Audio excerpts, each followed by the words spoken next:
Olá, pessoal, sejam bem-vindos. Preparar um mundo melhor para os nossos filhos ou preparar filhos melhores para esse mundo? Eita, dilema difícil. Hoje, o bate-papo está muito bacana. Junta com a gente aqui logo depois da vinheta. Os Paroleiros, todas as terças, uma nova roda de bate-papo bíblico e simples.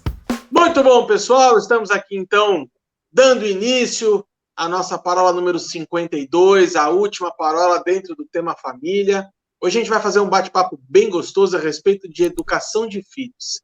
Isso aqui é um grande dilema, porque a gente escuta aquelas frases: toma que o filho é teu, olha o que você fez com esse menino. A grande verdade é que a gente não tem um livro de receitas de como devemos educar os nossos filhos. Se fosse fácil assim, todo mundo teria filhos educadíssimos, filhos maravilhosos, né? Quem de nós nunca pagou a língua dizendo assim: quando eu tiver filho, jamais vai fazer manha desse jeito? E aí a gente se vê anos depois com o filho estatelado no shopping center, assim, fazendo chilique, né? Mas a grande verdade é que a educação de filhos é um desafio muito grande. E aí eu abri essa roda de parola hoje, meninos, fazendo uma afirmação bem provocativa e proposital. A gente fala muito a respeito de deixar um mundo melhor para as nossas futuras gerações, ou que mundo eu vou deixar para os meus filhos. Mas a grande verdade é que a gente devia estar se preocupando em preparar os nossos filhos para que eles transformem o mundo. Então, na verdade, quem tem que ser são filhos melhores para o mundo, e não só um mundo melhor para os nossos filhos. Uma vez eu estava, em 2011, setembro de 2011, eu estava pescando em Corumbá, divisa com o Pantanal, junto com meu pai, e aí um colega de barco virou para mim e falou assim: Arthur, quantos filhos você tem? Na ocasião, eu tinha um só, e eu falei assim: não, eu tenho um só, mas você pretende ter pelo menos uns 5, né? Eu falei: não, eu pretendo ter no máximo mais um, acho que 2 está ótimo. Ele falou assim: esse é que é o problema do mundo. Pessoas legais que nem você, que tem uma visão bacana, que tem uma visão da Bíblia, que podem educar seus filhos, que têm condições, querem ter 2. Aí você pega esses sem vergonhas aí, coloca 6, 7, 8 filhos no mundo e transforma o mundo cada vez pior. Você tem a faca e o queijo na mão para deixar o mundo melhor, você quer ter só 2. Eu acho que você é um egoísta. A partir daquele dia eu fiquei pensando e falei assim: caramba, eu preciso, na verdade, preparar os meus filhos mesmo para que eles sejam diferença nessa geração. Não fazer como, de repente, o pai de Noé chegou para quando Noé nasceu e falou assim, né? Você é quem dará o descanso para essa geração. Boa noite, Paulinho. Boa noite, Ilcinho. Vamos falar de educação de filhos hoje? Bora lá. Eu pensei que na hora que ele falou que ele ia pensar, que ele ia popular o mundo, fazer valer Gênesis, né? Que é isso aí, multiplicai-los. Mas, na verdade, ele voltou na história e falou: não, eu tenho que melhorar mesmo meus filhos. Se bem que os filhos do Arthur são pessoas, assim, educadíssimas, divertidíssimas. Eu não tenho do que reclamar, por isso quando o Arthur vem aqui para casa, né? Ao contrário, super educados e, poxa, eu acho que você tem que... Nem parecem filhos do Arthur. Exatamente, acho que você, Arthur, eu teria mais 3.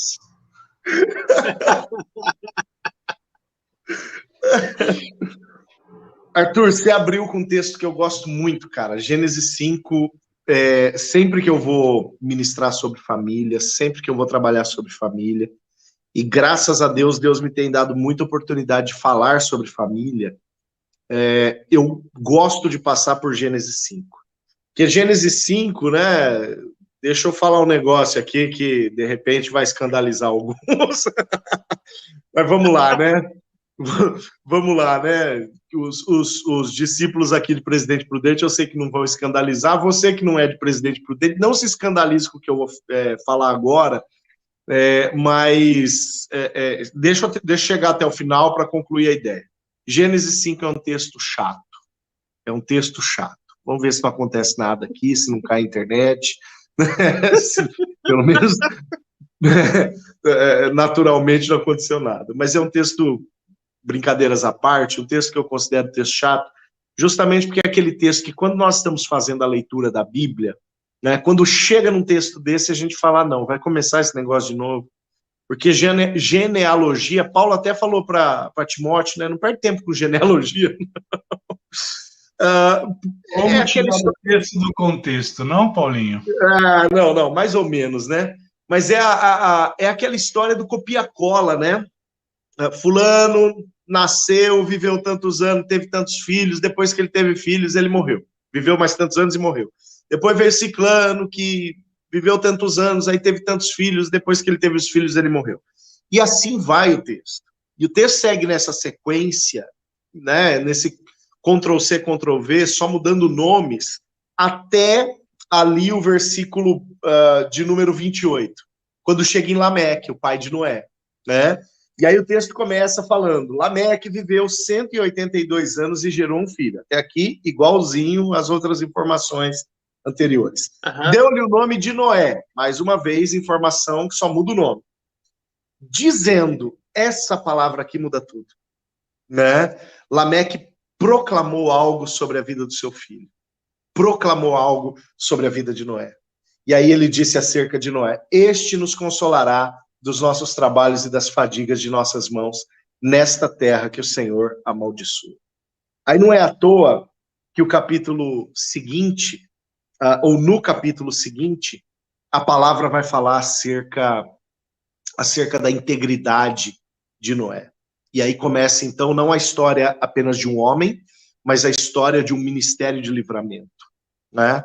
Por que eu julgo que esse texto é tão importante, gente? Lá no ano de 2009, quando Flávia e eu tivemos o Gabriel, na verdade, quando projetamos o Gabriel, né, e tivemos o Gabriel, quando nós ficamos sabendo que a Flávia estava grávida, na verdade, nós estávamos casados fazia 7 anos, a Flávia tomando medicamento para não engravidar no decurso desses 7 anos.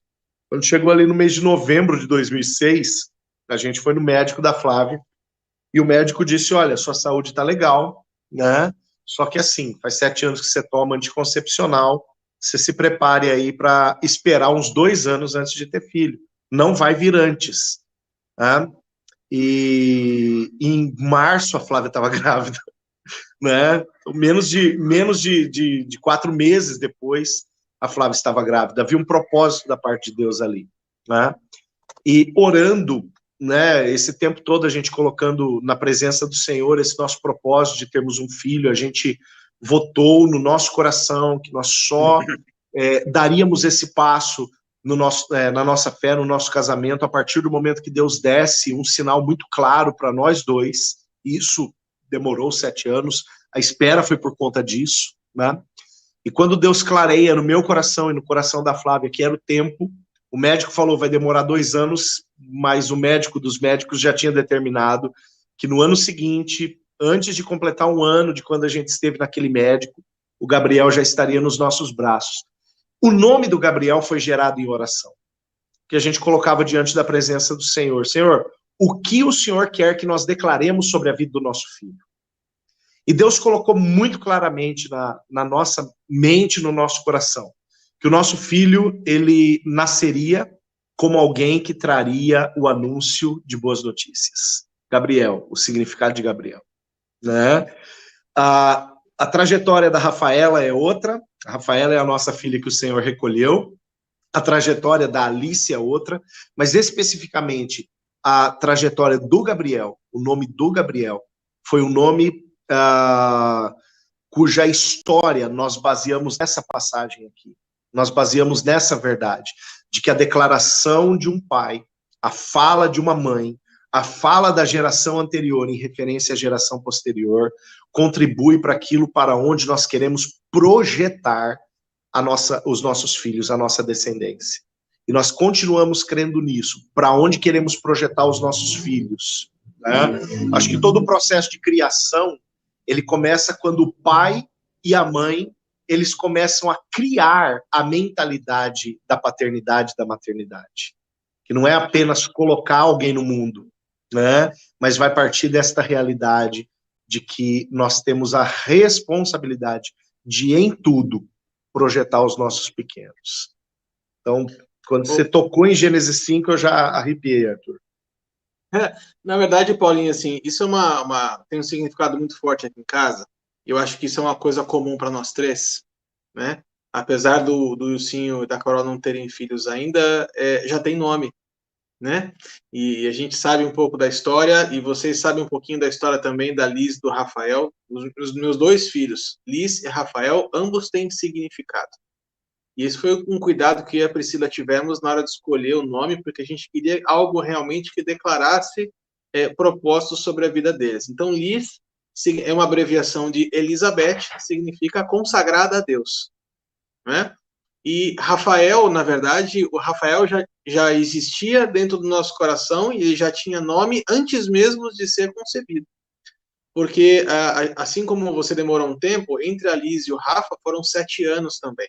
E a gente não queria 7 anos, a gente queria que tivesse sido menor o tempo. Mas o Senhor quis que demorasse 7 anos. E aí a gente estava com algumas dúvidas a respeito da saúde da Priscila, tal. Nós procuramos um médico também.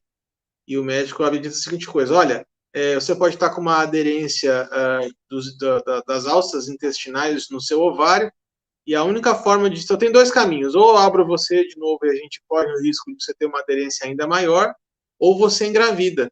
Então, eu diria para você que a gravidez vai ser a sua cura. E eu falei, uau, então, peraí. Então, se a cura da Priscila, das dores que ela tinha abdominais, tem a ver com a gravidez, então eu creio que o Deus que cura vai providenciar isso. E não poderia ser diferente. Nós saímos do consultório dizendo assim: Deus é providenciar o Rafael na nossa vida, né? Então, eu sei que isso tem um significado muito grande. Eu sim, acho que podia falar um pouquinho sobre o significado da Débora. Eu e a Carol, nós estivemos orando a respeito, e Deus colocou 2 nomes no nosso coração: Débora e Samuel. São 2 profetas, e a gente brinca que nós temos o quarto do profeta, né, aqui dentro de casa. E o que veio no nosso coração porque Débora é uma mulher forte, é uma mulher vigorosa, é uma juíza, profetisa, e ela declarou uma vitória sobre um povo. E sobre essa palavra a gente tem orado, né? Também sobre Samuel, onde Deus falou, né, que nenhuma das suas palavras cairia por terra. Então, a gente tem orado, clamado mesmo ao Senhor. Esse ano nós recebemos 2 palavras muito fortes a respeito. E nós temos crido, né? Assim como as coisas nas nossas vidas foram geradas através de oração, confirmação. Se você não assistiu a nossa parola da história de nós dois, eu recomendo que você assista. Você que está nos ouvindo, que está nos vendo.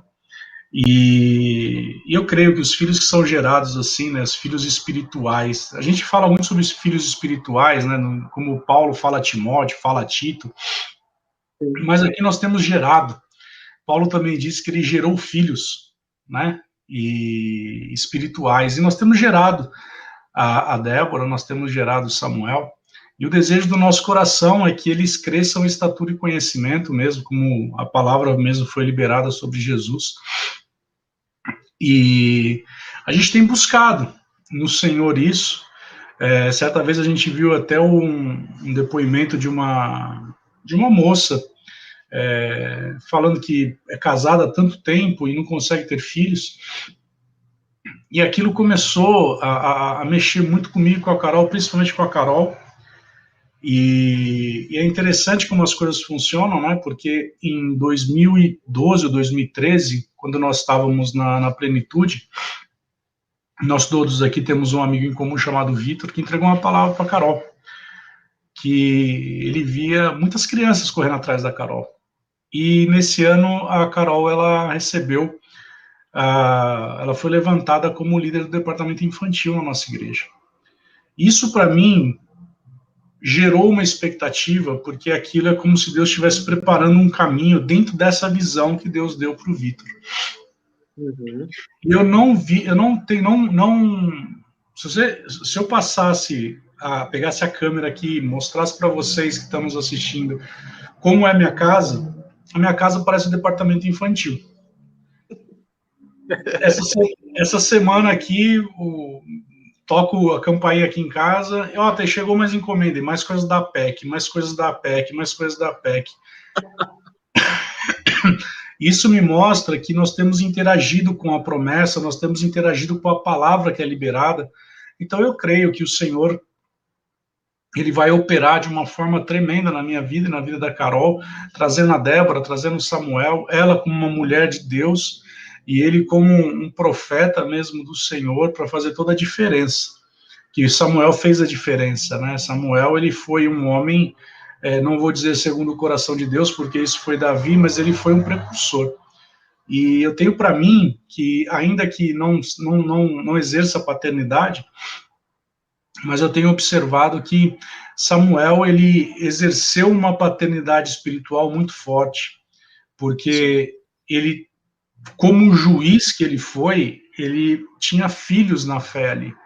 E nós temos experimentado isso da parte de Deus. Então, principalmente você que está nos ouvindo, nos assistindo, não desanime, porque assim, o mesmo Deus que abriu a madre de Sara, e eu preguei isso na igreja do Paulinho, a última vez que eu estive lá, antes da pandemia, eu falei sobre isso, sobre o poder da ressurreição que operou em Sara. Esse poder da ressurreição que operou em Sara abriu o ventre dela, e o espírito da ressurreição veio e gerou Isaac. É o mesmo Deus que operou também em Rebeca, operou também em tantas outras mulheres, como Ana, na palavra você vai ver Isabel, você vê o espírito da ressurreição agindo. E dentro dessa linha ainda, se você estudar um pouco a respeito da linha profética, e eu gosto muito de estudar sobre o profético, eu gosto muito de estudar sobre o mover do Espírito Santo, você vai ver que existia uma profecia sobre João Batista. E essa profecia dizia que ele teria que vir antes de Jesus para aplanar o caminho para que viesse o Redentor. E também tinha uma profecia sobre Jesus, que viria depois daquele que aplanasse o caminho. E você começa a ver, então, que Deus, ele tem algo preparado, um relógio preparado a respeito do nascimento de pessoas.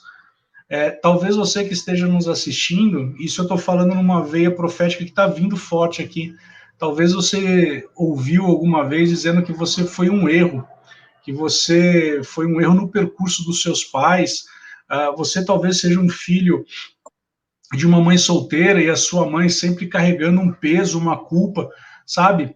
Se você pegar a história de João Batista, se você pegar a história do próprio Cristo, se você pegar a história de Samuel, se você pegar a história de tantos homens na palavra de Deus, você vai ver que existia um tempo profético para o seu nascimento, porque tinha um propósito específico traçado para Deus.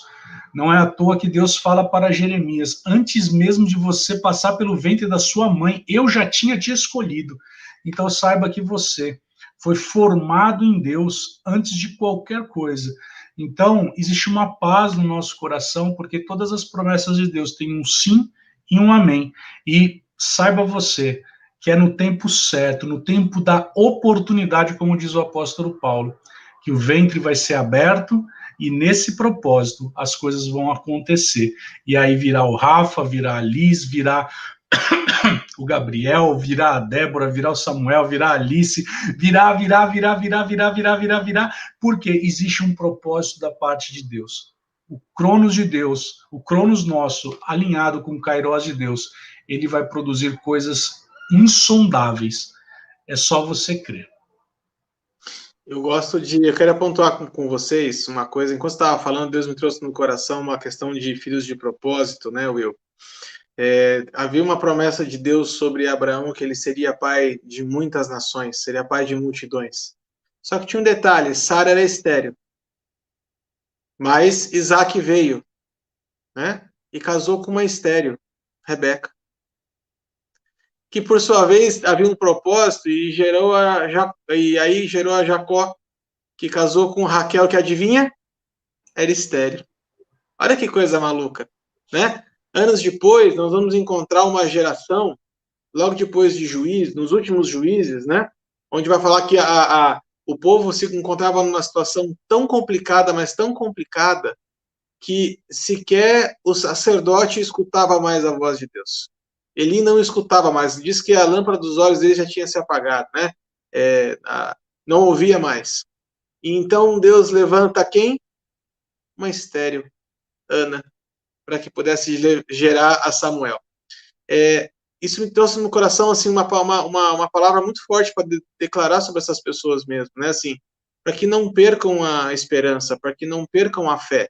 Porque no momento oportuno, Deus pode abrir a madre, Deus pode trazer essas crianças dentro do propósito, porque tantas mulheres que tiveram problemas, Deus superou isso, né? Isso pode acontecer comigo e com você. Mas uma coisa que a segunda coisa que eu queria pontuar para a gente conversar, e aí eu queria dar o pontapé oficial, a gente saiu aqui de Gênesis 5, dizendo de Lameque a respeito de Noé, que encontrou um propósito. Andando um pouquinho mais para frente, lá para Juízes 13, nós vamos encontrar uma outra criança gerada com um propósito, chamada Sansão. Olha só, 12º juiz, né, em Juízes 13. Então o anjo aparece para a mãe e fala assim, ó, você vai gerar um nazireu, e aí dá uma série de instruções de como criar a criança tal, e ela vai contar para o marido fala assim, escuta, a hora que o anjo aparecer de novo, você pede para me chamar que eu quero conversar com ele. E eu chamo isso aqui de a dúvida de Manoá. Né?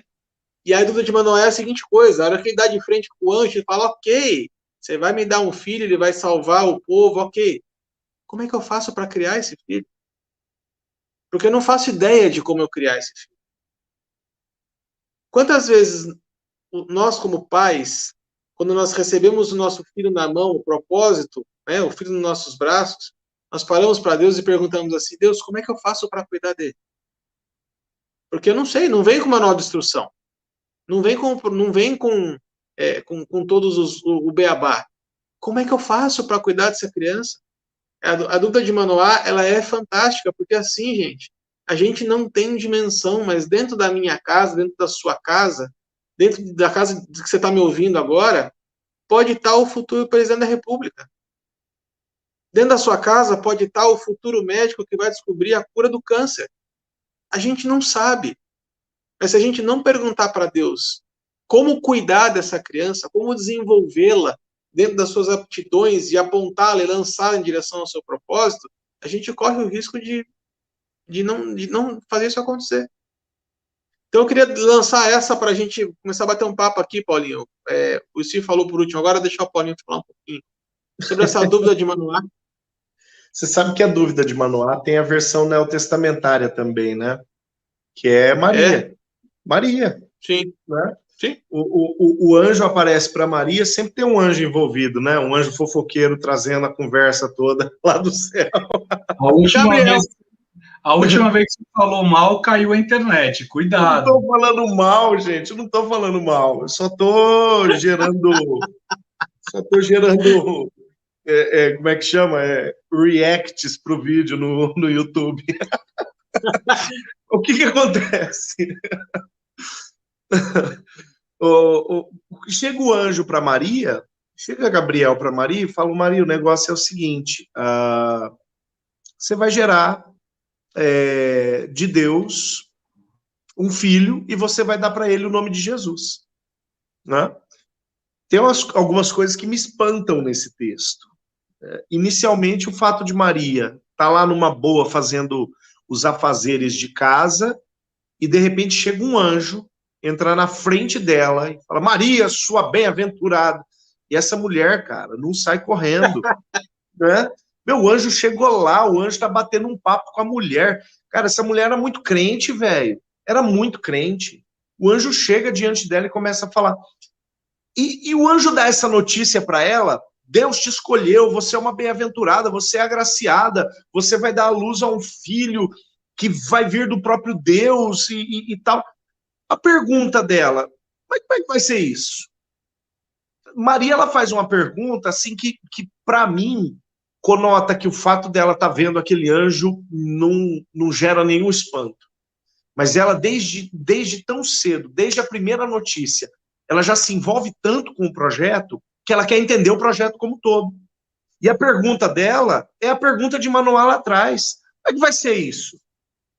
E aí o anjo dá uma resposta para ela. Porque para Manoá o anjo dá uma atravessada, né? O anjo fala, já falei com a sua mulher, rapaz. Agora, para Maria é muito interessante, porque o anjo explica exatamente para Maria o que aconteceria e como seria. Descerá sobre ti o Espírito Santo, e o poder do Altíssimo te envolverá com a sua sombra. Semana passada, olha só, na parola número 51, A gente falou que família é um ministério, né? Sim. E a conceituação de ministério que nós trouxemos ali foi basicamente essa. Nós somos ministros a partir do momento que nos movemos debaixo da autorização de uma autoridade que nos é outorgada por alguém maior, né? Quando Gabriel fala para Maria, descerá sobre ti o Espírito Santo, Gabriel está dizendo para ela, não vai ser por você, não é por sua força, não é pela sua técnica, né? Não é pelos segredos da maternidade que você vai descobrir debatendo com outras ótimas mães, né? Mas é por aquilo que o criador da família, que o mantenedor da família, o abençoador da família, a partir da promessa de Abraão, vai proporcionar para você como conhecimento e como entendimento. E veja se essa não é exatamente, né, obviamente, respeitados as devidas proporções, mas se essa não é exatamente a orientação que é dada para a esposa de Manoá e para o próprio Manoá depois. Porque se Deus passa um manual para Manoá, se Deus passa um manual para Maria, Deus está falando, olha, a minha autoridade, debaixo da minha autoridade é assim que você vai agir. Para Manoá, no Antigo Testamento, para a esposa de Manoá, no que diz respeito à criação de Sansão, orientações que conotam e figuram como lei. E aí vem toda a questão do voto de nazireado que Sansão deveria cumprir, quer dizer, vem toda uma questão legal. Agora, para Maria, a questão legal ela já vem em forma de graça, o Espírito Santo é quem vai trazer. Né? O Espírito da graça, que é superior à lei, vai fazer você entender como criar o seu filho. Né?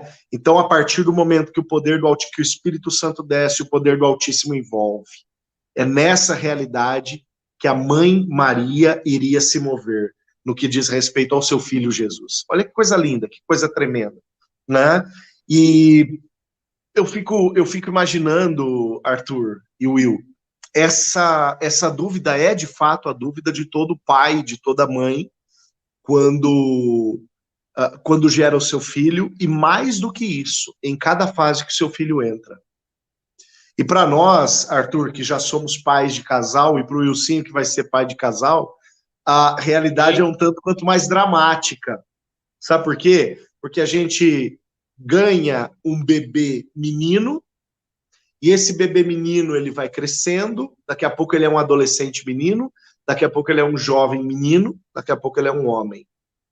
Que é totalmente diferente da menina, que é uma bebê Sim. menina, que vai se tornar uma pequena menina, que vai se tornar uma adolescente menina, uma jovem menina e por aí vai. É um desafio em dose dupla, na verdade.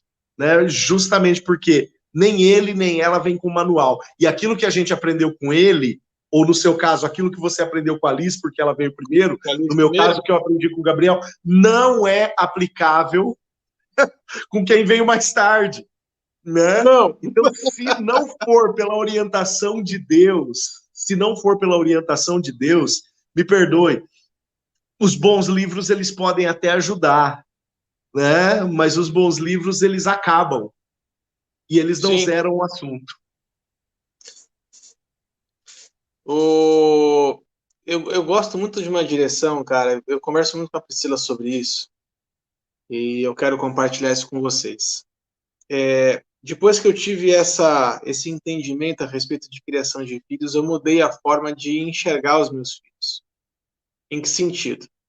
Primeiro que eu agora preparo eles para serem melhores para o mundo, né? Como eu havia dito. Mas existe um segundo aspecto que eu quero falar com vocês. Você já parou para pensar, Paulinho, que o Gabriel pode ser a resposta de oração de alguém? Que a Alice pode ser a resposta de oração de alguém? Ou seja... Aliás, não só parei para pensar, né? Como todos os dias a gente profetiza isso sobre os nossos pequenos. Cara, se eu não preparar bem os meus filhos, eles podem transformar a vida de outras pessoas numa verdadeira loucura. Então, eu preciso preparar os meus filhos para eles serem bênção na vida de alguém. Porque tem alguém que Deus já criou, que já nasceu, que está em algum lugar que eu não faço ideia onde está ainda, mas que está sendo preparado para viver o resto da vida ao lado da minha filha. E se eu não prepará-la como uma mulher sábia, não prepará-la como uma mulher temente a Deus, com um coração ensinável, eu posso fazer com que a vida desse rapaz seja uma loucura. E a culpa não vai ser da Lisa, a culpa vai ser minha. A Priscila fala uma coisa muito interessante, eu sou obrigado a concordar com ela. Ela fala assim, ela lida com criança há, sei lá, 15 anos, mais de 15 anos, quase 20 anos já. E ela fala assim, amor, todo ano eu tenho algumas crianças que acabam destoando da turma e trazendo algumas dificuldades, né? Não só de aprendizado, mas de relacionamento principalmente. Mas ela falou assim, categoricamente, 99% dos problemas são os pais, não são as crianças. Porque as crianças, elas vêm de um fruto de um lar desestruturado, de um casal que não sabe se relacionar, que não sabe, muitas vezes, se organizar, e a criança cresce dentro daquela estrutura, daquele organismo, né, que é a família, e aí ela vem só colocando para fora aquilo que ela já vê em casa. Então, trabalhar os filhos para serem bênção na vida de alguém é algo que precisa ser muito levado a sério. A gente não pode, senão a gente incorre no risco dos nossos filhos crescerem achando que o mundo deve alguma coisa para eles. Na verdade, o mundo não deve nada para ninguém. A gente é que tem que ser colocado no mundo para transformá-lo. Só que hoje a geração é uma geração de o que vocês estão aqui para me servir.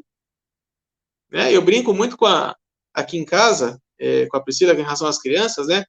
Eu não posso permitir que os meus filhos fiquem dentro da minha casa achando que eles moram num hotel. Eles são hóspedes aqui. Né? Onde a gente está aqui, estão aqui simplesmente para serem servidos o tempo inteiro. Não, já começa a ensiná-los que, vocês começam a ter as responsabilidades, vocês já começam a servir também. Aprender a servir agora, porque quando vocês forem adultos, é isso que eu espero de vocês, porque família é um ministério.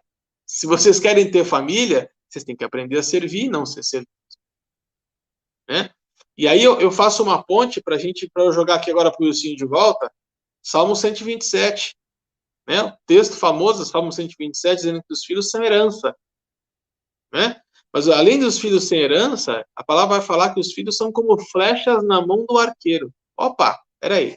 Eu posso pegar essa flecha, eu posso trabalhar ela com a melhor madeira possível, pau-brasil, com ponta de ferro polido, cromado, inoxidável, com penas de pavão atrás, a coisa mais linda do mundo. A flecha pode ser perfeita, mas se eu, como arqueiro, não tiver a habilidade de lançá-los corretamente, eu incorro no risco dessa flecha parar dentro do rio. Não é verdade, Jô? Você me fez lembrar de uma vez que, lá na Plenitude, eu fui convidado a ministrar, e era para falar para mães, e eu ministrei algo voltado para essa questão da herança. Porque quando você vai falar de herança, e aí falando um pouco como advogado, a herança você recebe porque alguém morreu e ela veio até você, e o herdeiro ele pode aceitar ou não essa herança. E quando você aceita a herança, você tem responsabilidades, você tem obrigações, você tem deveres. E eu me lembro que, ministrando a respeito dessa palavra, a palavra que eu lancei foi que os pais, eles vão prestar contas a Deus da sua herança. Porque se ela é uma herança, ela veio de quem? Quem me deu aquela herança? Essa herança ela foi dada pelo próprio pai. E aí, naquela ocasião, uma mãe se levantou, virou para mim e falou assim, você pode me passar o esboço dessa tua pregação? Eu virei e falei, por quê? Ela falou assim, porque do jeito como você falou, eu comecei a olhar para os meus filhos de forma diferente. Eu comecei a entender que eu tenho uma responsabilidade, não somente, e aí vem muito nessa questão que está lá em Provérbios, de ensinar a criança no caminho que deve andar, para que quando crescer não se desvie do caminho, e essa palavra ensinar é treinar, é adestrar, é como se fosse um exercício militar. Mas ela falou assim, mas essa tua palavra me trouxe um temor a respeito da responsabilidade que eu tenho diante de Deus em relação aos meus filhos. E aí ela usou bem esse argumento e eu falei assim, olha, mas aí você tem que olhar a forma como você tem olhado hoje para os teus filhos e como você tem lidado com as situações com eles. E eu gosto muito de estudar essa questão das gerações, né? Geração guerra, geração baby boom, geração X, Y, Z. Eu falo que a geração de hoje não é a geração milênio, é a geração Dragon Ball Z, né? Porque ela se transforma, né? O negócio... E a Carol outro dia fez um negócio comigo e eu tava, acho que não lembro se eu estava no shopping e tal, e uma criança começou a espernear no chão. E eu comecei a espernear junto. E a Carol ficou com uma cara assim, falando, meu, como você tá maluco? Como você tá fazendo um negócio desse? E a bem da verdade é que os pais hoje, e minha mãe, quando ela vê eu fazendo algumas coisas com meu sobrinho, ela fala, nossa, vocês vão ser pais muito ruins. Aí eu virei e falei assim, não, eu tô sendo bíblico. Né? Porque se eu sou bíblico, o respaldo vem de Deus. E aí a palavra do Senhor diz que aquela criança que é deixada a ela mesma, né? Ou seja, ao seu próprio critério, ela se torna uma vergonha para os pais. Então, hoje, nós estamos vivendo numa sociedade, nós já falamos isso em algumas parolas, nós estamos vivendo numa sociedade cristal, numa sociedade líquida, numa geração que hoje você não consegue exercer a palavra como ela tem que ser. Então, os pais têm que se pautar na palavra. Nós falamos aqui a respeito da vara, né? A palavra do Senhor diz para você educar na vara. A primeira vez que eu entrei na casa da Carol, quando nós namorávamos, eu vi essa vara. E eu falei, Jesus, o bicho deve pegar nessa casa aqui. E aí, lógico, a Carol contou para mim que eles quebravam a vara e deixavam só o toquinho lá, né? E quando a íntima ia pegar, já estava quebrado, não dava para usar a vara. Mas se você pegar crianças que hoje, elas não são educadas à luz da palavra, elas são educadas à luz de um celular, à luz de um tablet, elas são educadas à luz do quero-quero, das sanguessugas, né? Como diz a palavra, né? Isso é muito perigoso. Eu hoje, como gestor e líder de um departamento numa empresa, eu vejo como é difícil lidar com a geração milênio e com a geração Z.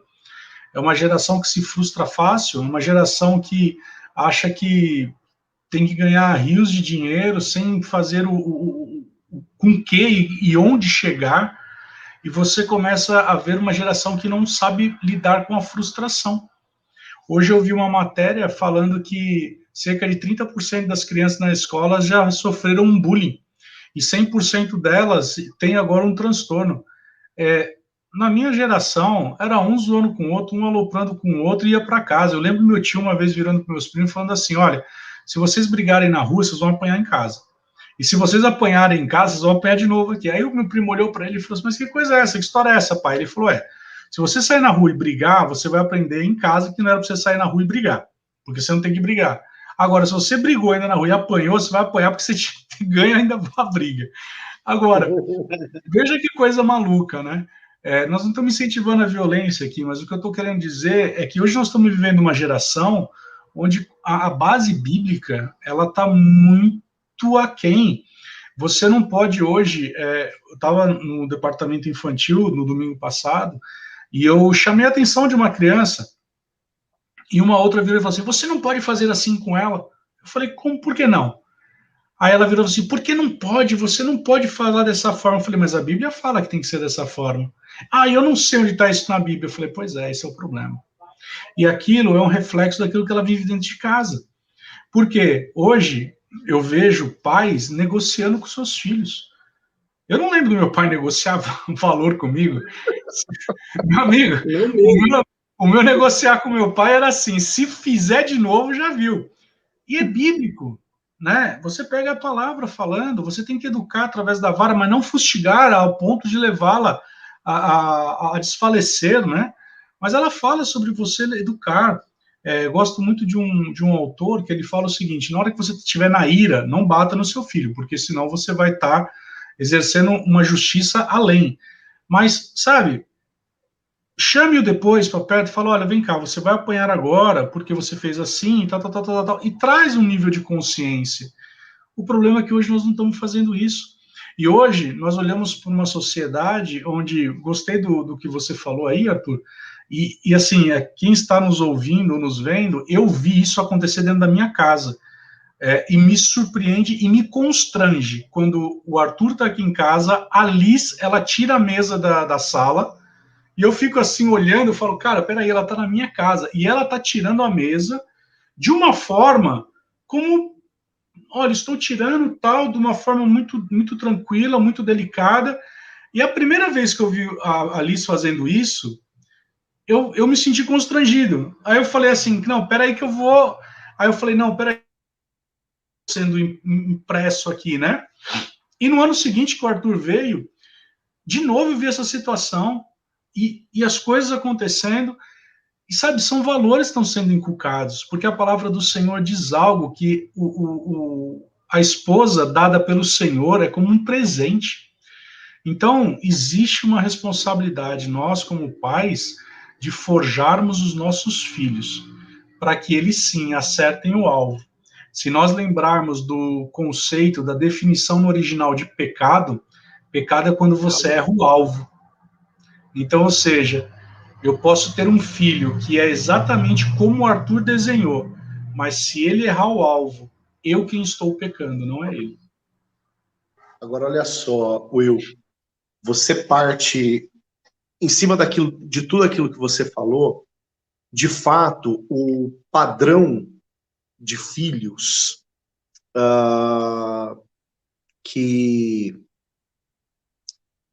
encarar a família como um ministério propõe, né, para nós, é um padrão de filhos, é um padrão de criação bem diferente daquilo que o mundo moderno está propondo no que diz respeito às crianças, né? A gente já falou da geração de cristal, e um dos conceitos, um dos motivos dessa geração ser chamada geração de cristal é porque quebra muito fácil, né?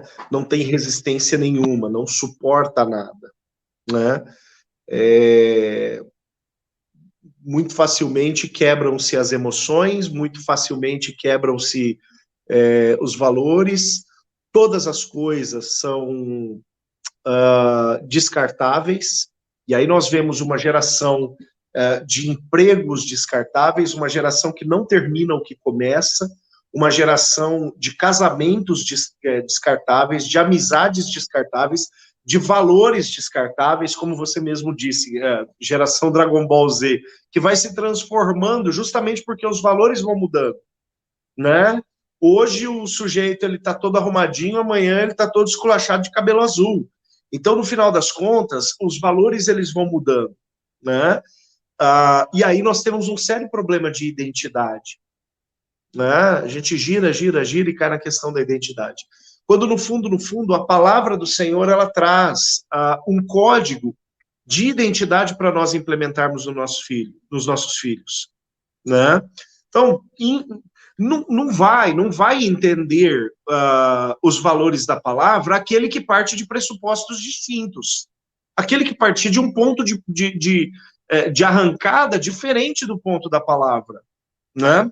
Agora, a partir do momento que eu tenho como ponto de partida a palavra do Senhor, não há uma outra conclusão a se chegar que não a conclusão de que o código estabelecido para a criação dos meus filhos na palavra é eficiente, é eficaz para torná-los santos, ajustados ao propósito do Senhor.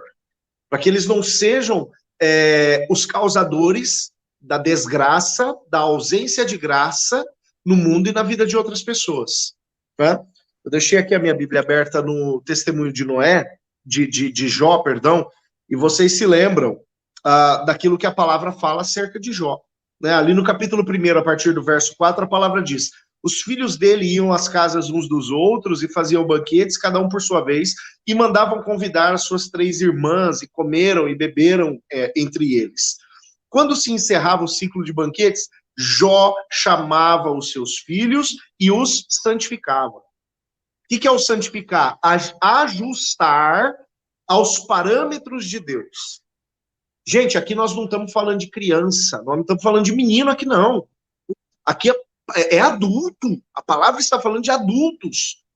E Jó, na sua responsabilidade de pai, depois que terminava o período dos filhos banquetearem uns na casa dos outros e tudo mais, agora Jó juntava a sua turma e falava, vamos ter um tempo de alinhamento? Né? Vamos fazer aquele checklist, né, para ver onde nós estamos em referência à vontade de Deus para a vida de vocês.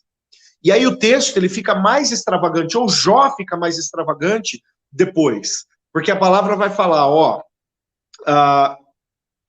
levantava-se de madrugada, imediatamente o texto continua falando isso, no verso 5. Levantava-se de madrugada, referindo-se a Jó, né, e oferecia holocausto segundo o número de todos os seus filhos. Pois Jó pensava assim, talvez os meus filhos tenham pecado e blasfemado contra Deus em seu coração, e Jó fazia isso continuamente, o verso 5 termina falando. Então, olha, um sujeito que alinhava os seus filhos à vontade de Deus, ou seja, ele os santificava, e um sujeito que continuamente se colocava na brecha da intercessão pelos seus filhos. Falando com Deus, Deus, se ainda faltou alguma coisa, naquele processo de alinhamento, eu perdi, eu não vi, que agora o Senhor complete isso. Né? Isso é tão importante que você está falando, que enquanto você está falando aí, me veio na cabeça algo aqui sobre referência, né? Se você pegar Eli e seus filhos, Eli era um sacerdote tão negligente, tão desidioso no seu sacerdócio, que os seus filhos seguiam-no como referência e também negligenciavam a lei, a ponto de serem chamados filhos de Baal. Olha que coisa pesada, né? Filho de Baal é como se fosse chamado de filho do ímpio, né? Ou seja, daquele que não tem qualquer aliança com Deus. Então, olha como é uma coisa maluca. O cara era sacerdote, era profeta, e os seus filhos eram chamados como filhos do cão, é literalmente isso.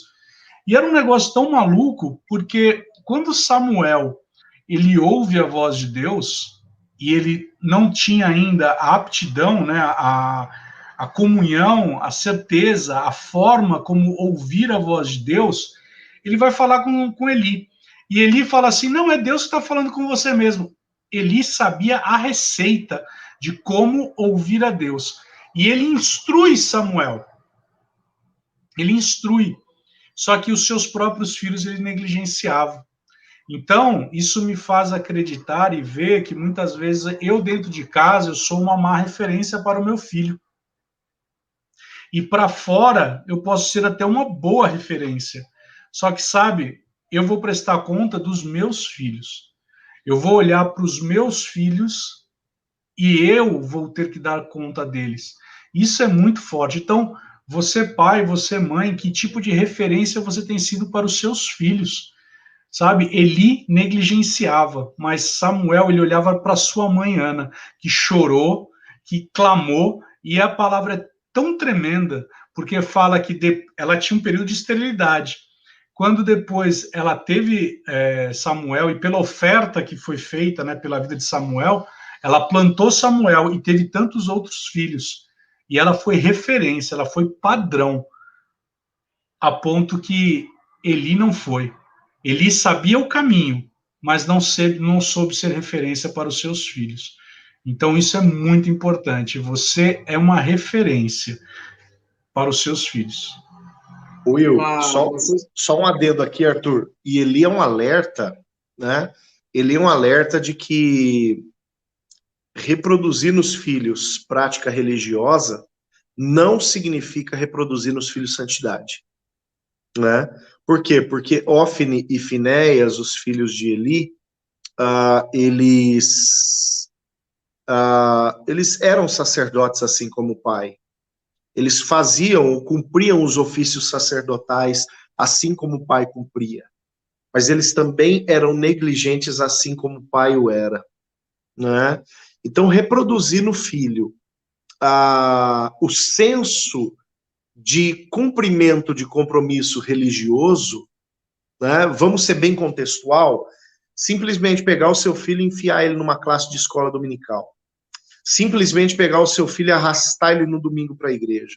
simplesmente pegar o seu filho, dar na mão dele um envelope de dízimo e falar todo domingo, né, ou primeiro domingo, ou segundo, ou sei lá, você vai entregar um determinado valor.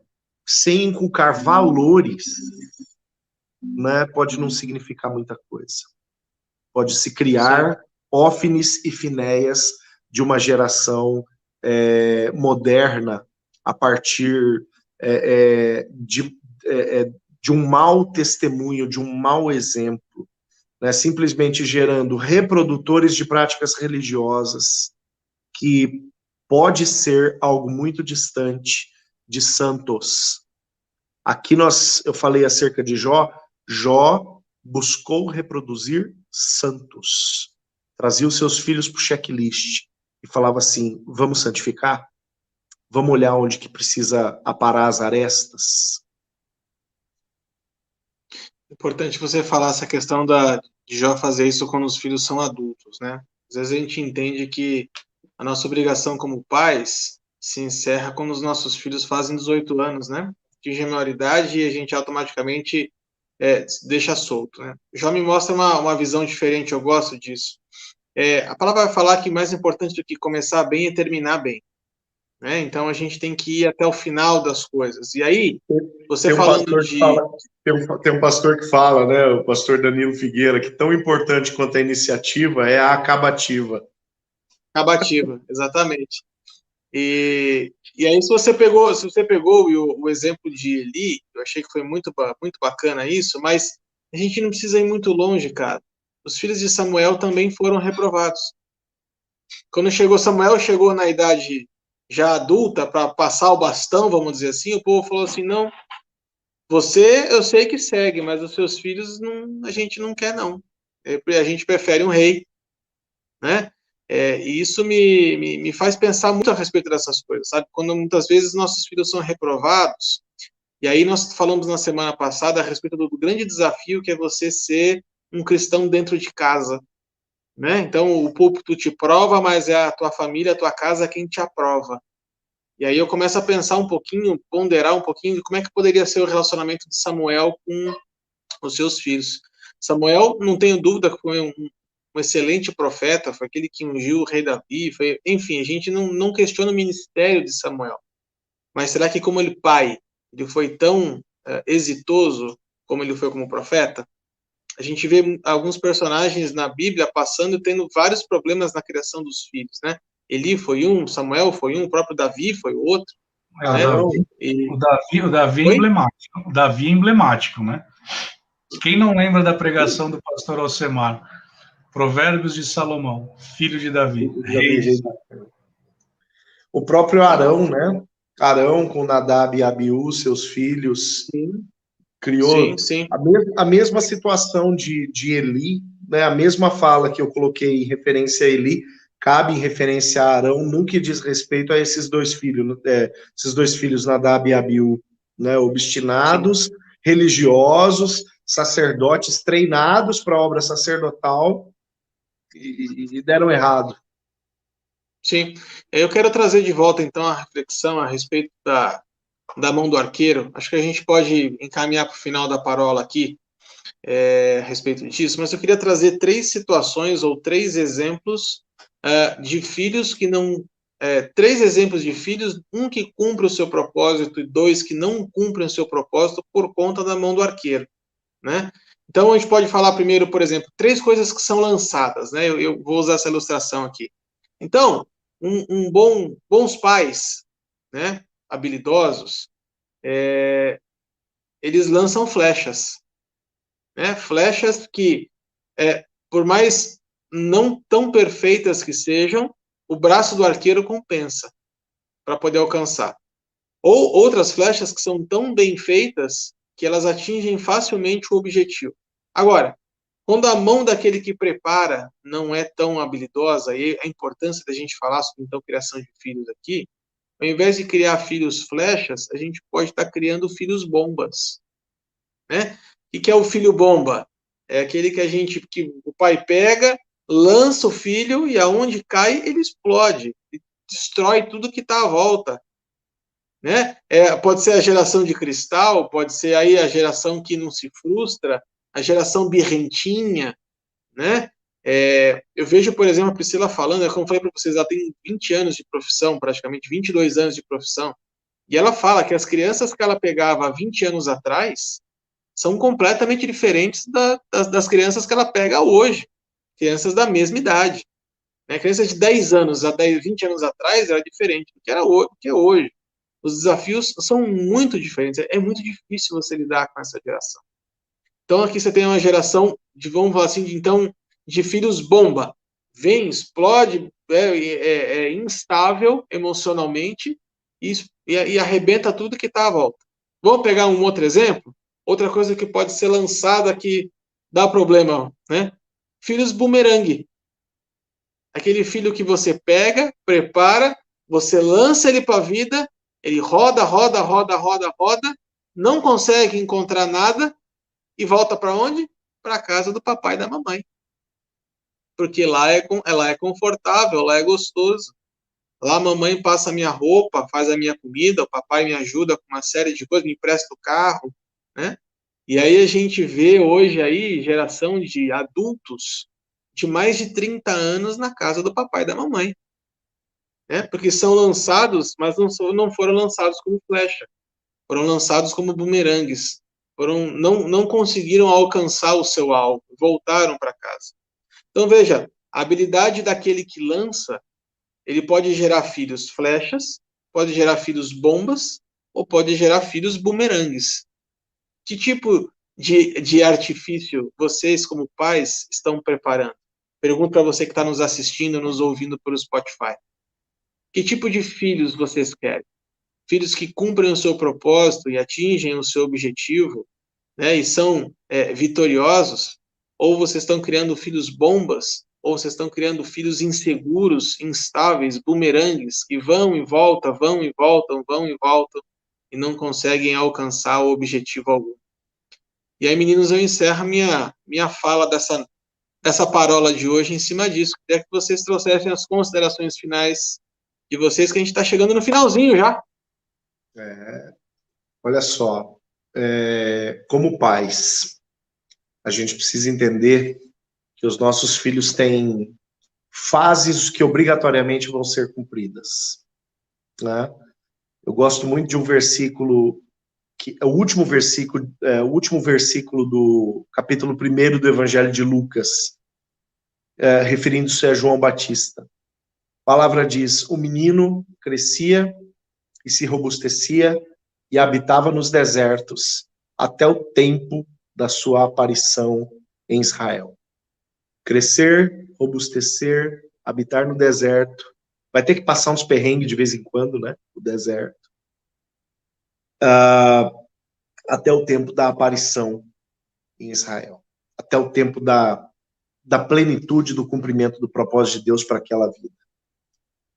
Se nós, como pais, não projetarmos os nossos filhos para as fases que eles têm que viver obrigatoriamente, inclusive para o deserto, que às vezes a gente quer arrancar eles de lá, quem sabe nós estamos sendo culpados por formar uma geração que tem toda a matéria-prima para não dar certo. Deus abençoe a todos. Não tenho o que falar depois disso. Então, tá bom. Então, gente, Deus abençoe cada um de vocês. Obrigado mais uma vez pela audiência. Que bacana que você está aí, independente de qual plataforma. Se você está acompanhando os Paroleiros pelo Facebook, pelo Instagram, pelo YouTube, agora em modelo também de podcast pelo Spotify ou pelo nosso canal no Telegram, quero agradecer mais uma vez de coração a presença de todos. É muito importante. Se essa conversa, se esse bate-papo foi relevante, foi importante para você, foi significativo, deixa o seu joinha, compartilhe esse vídeo com mais pessoas. Nosso objetivo é alcançar o maior número possível de pessoas com a palavra de Deus.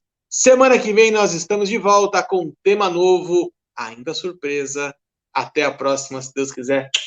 Até mais. Tchau.